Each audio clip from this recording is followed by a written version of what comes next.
let's crack on with the presentation. So, like I mentioned, the topic of today's webinar is going to be on jumps, plyometrics, and medicine ball throws, and how I implement those in the training of my athletes, and specifically with the Argentina rugby guys. The outline for today is basically, to begin with, I'm going to try and make the case to you that we need to include all of these different training tools within our programs, and I've just kind of put them under the umbrella term of high-speed training means. Once we've made the case for that, we're going to outline the three-step progression that we've put together and we use with the UAR athletes. And this is based on the initial template that was developed by Yuri Verkhoshansky in the Soviet Union, refined by his daughter Natalia. I then learnt that system from her and refined it for our processes. And over the last couple of years, we've been tweaking that to make it work better and better for us in Argentina.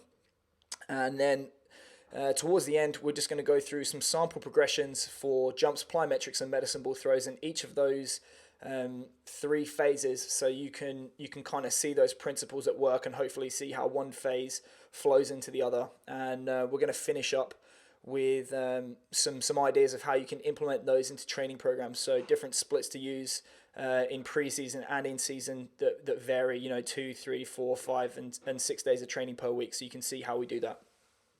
The list of exercises that you're going to see today are by no means exhaustive. These are just to illustrate the principles for you and hopefully give you the information that you need to create your own training programs and come up with your own exercises. So this is not exhaustive by any means, nor am I saying that this is the only way that you can program high-speed training means. What today is all about is hopefully just to give you a little bit of insight into how we're working and how we make it work for us within the system that we have.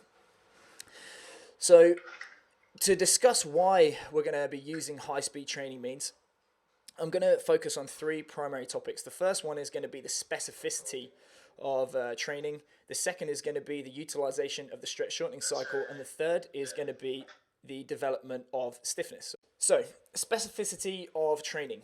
We know from the Soviet model of sports science that the goal of all physical preparation programs is to increase the speed of movement.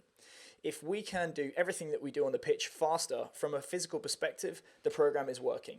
And that applies to rugby. Obviously, if we run faster, we're going to perform better. If we're moving faster into tackles, we're going to carry more momentum and be more effective in the contact area. Even in slow movements like the scrum or the ruck or the maul, if we're moving faster, we are going to have a better athlete. When we talk about movement, we're simply talking about the rate of change of momentum. And in order to change momentum, we know from biomechanics that we must create a biomechanical impulse.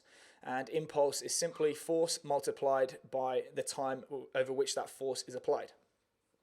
Looking at the research, we know that even whether you're an elite athlete or a sub-elite athlete, the time that you have available to apply force to a sporting skill is going to be constant. And in the majority of movements which are high speed in nature, they are going to be limited contact time. Okay, so if time remains constant and we've got limited contact time in the majority of movements like running, cutting, jumping, tackling, and so on, the only option that we have is to produce more force in the same or less time, which obviously we're talking about power, force expressed as a function of time. This is the reason that strength is not actually the best predictor of high-speed movements like sprinting and jumping. Instead, what we see is that power and rate of force development and things like starting strength, those high-speed strength qualities, are better correlates of performance. And that's where we get this classic diagram from. So what we have here is force up the left-hand side and time along the bottom right-hand side. Now looking at the thick black line, you can see the force profile for an untrained athlete. If we imagine that we have 200 milliseconds at the bottom available for our sport skill, that's actually quite a lot of time relative to something like, say, maximum speed running or taking off at maximal speed in a jump. We can see that the untrained athlete is not actually reaching their maximum strength or force application until about half a second. If we now imagine that we have the thick dashed line, we have our heavy resistant strength trained athlete, we can see again that although the area under that force time curve at 200 milliseconds is a little bit bigger, there's not actually that big a difference. There is a much bigger difference when the athlete expresses maximal strength at half a second. However, within the context of this 200 milliseconds of time available to produce force, there's not actually that much of a difference between an untrained athlete and just a heavy strength trained athlete.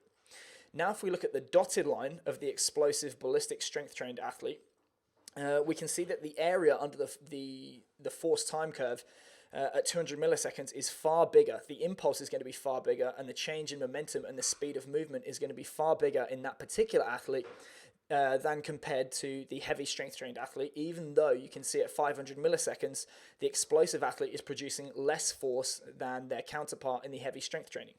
And that's the reason, from just a biomechanical perspective, that we're not going to see the best correlation between maximal strength and performance in high-speed movements like running, jumping, and so on. And we're going to see a better correlation between things like rate of force development and power and more explosive qualities on the force velocity curve.